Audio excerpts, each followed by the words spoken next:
is the 10th anniversary of the UN Security Council adopting Resolution 1441, giving Iraq a final opportunity to comply with disarming itself of its alleged weapons of mass destruction. Between 2002 and 2003, UN inspectors conducted over 900 inspections in Iraq, and they didn't find any traces of biological or chemical weapons or any evidence of a nuclear weapons program. Although Iraq complied with the inspections, the U.S. abandoned diplomacy and decided to invade the country on March 19, 2003. So why am I talking about Iraq? Well, because history repeats itself. And in the same way that the U.S. government led an unprovoked invasion of a sovereign oil-rich country in 2003, the wheels are in motion for a similar attack against the sovereign oil-rich state of Iran. The media and political establishment would like to have you believe that Iran is the biggest threat facing this country. But who is a threat to who? When in fact the U.S. has played a large and in many ways sinister role in shaping modern-day Iran. For a lot of Americans, U.S.-Iran relations are highlighted by the 1979 hostage crisis, where 52 U.S. diplomats were held hostage by Iranian university students in Tehran for 442 days. But the truth is, the most important date to remember is 1953. This is the year the U.S. overthrew Iran's first democratically elected leader and installed the Shah, a pro-U.S. dictator. Why would the U.S. do this? I thought we were all about spreading democracy. Well, once you throw a little oil in the mix, democracy gets kicked to the curb. Prior to the coup, BP, or British Petroleum, controlled all of Iran's oil production. So when Iranian Prime Minister Mohammad Masadi nationalized the oil industry, Britain took Iran to the World Court. How dare a country try to manage its own resources?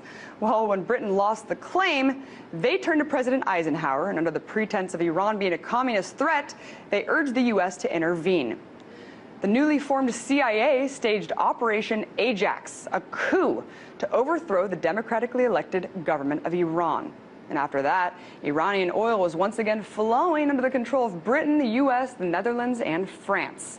Under harsh autocratic control, the Shah, backed by the U.S., ruled Iran for the next 25 years. And after decades of protests, in 1979, 2 million people flooded a square in Tehran, starting a general strike which shut down the state's economy. The Shah had no choice but to step down at this point, and religious leader Ayatollah Khomeini, the Shah's biggest opponent who had been exiled for 14 years, returned to become leader by popular demand, thus beginning the Islamic Republic of Iran.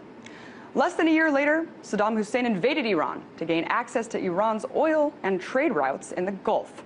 The result was one of the longest and most tragic conventional wars of the 20th century. And all the while, the U.S. was supporting Saddam with money, weapons, intelligence, even after learning that the Iraqi military was using chemical weapons against Iranians and its own citizens. Fast forward to today.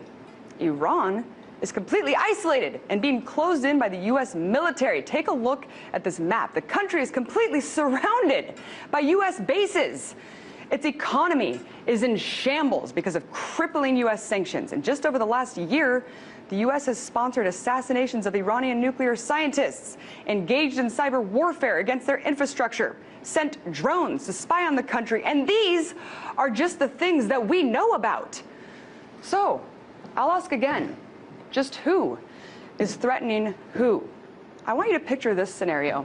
If Iran had staged a coup 50 years ago in the U.S. to install a pro-Iranian dictator, if Iran had unmatched military influence in Mexico and Canada, if Iran implemented crippling sanctions against this country, if Iran sponsored rogue terrorist groups here to overthrow our government, and with all of that, if Iran labeled this country as the biggest threat to world peace, how would you feel?